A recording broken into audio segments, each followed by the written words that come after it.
Okay, we want to show you how to operate the first series, Anvil series.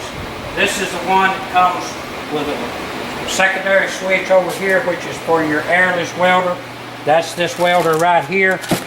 It also has a light, temperature control, and a switch for the electrical on this side that has to control the element heat up into the red handle. But the first thing you're going to need to do when you get one of these units is on the work hose. This is your work hose.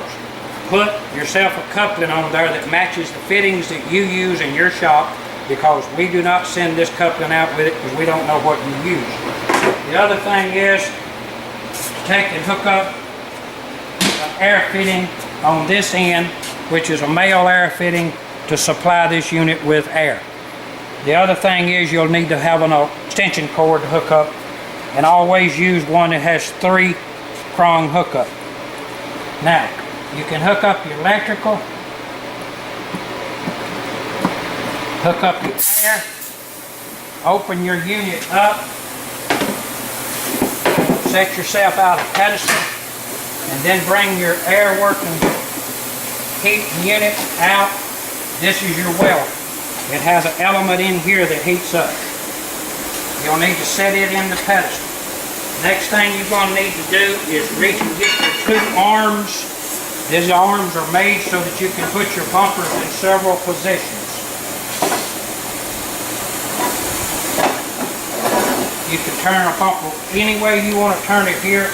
You have 2 pads that comes to protect you from scratching your bumper.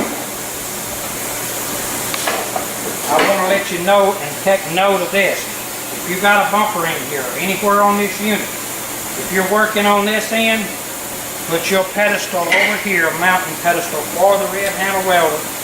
Put it over here where it won't burn you, because if you back into it, you had it over here where you was working, you could burn yourself. So you don't want to burn. It's got hot wrote on it. It means hot, because it does get hot. The next step on this unit is simply come over to the control panel and adjust this regulator right here to where it'll read about 2.5 pounds. If you get the where it's reading the right pressure, you can flip your switch on. You're going to have a red light. When you get ready for heat, you turn it over to where it says polypropylene, TPO, and TEO. That's a great setting. If you need to go higher, you go higher only for a few minutes, or rather just to get done what you're going to do. But the point is, you don't want to keep this thing turned up too high, because if you do, this particular welder will get cherry red here. It's hard to weld with this thing being cherry red because it'll spit your weld. Now, the temperature being set where you're going to operate, you'll have the temperature coming out over there, which it takes about 1-2 minutes for it to heat up. Remember this, if you have a drop in pressure at the tank or your supply, this thing will turn off. In other words, just like me turning it down here, it will automatically turn off this light, which turns the heat off. So it has a safety feature set into it to where you won't burn up that element. This is a simple unit. It's just simply 1, 2, 3 type of operation. First setting is right here, set your pressure, and then turn your switch on, go over that. Always remember this, if this light is not on, then you don't have no heat going to this unit. You have to have pressure in order for this light to be on. It's set up on a GFI so that if you was to have any type of interference in the electrical, it will turn off.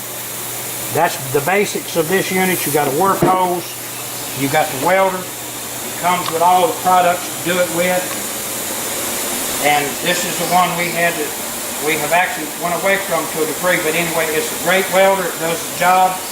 And you have 2 pedestals. There's 8 holes around here, and you have this one here, so you have 2 settings. Let's see.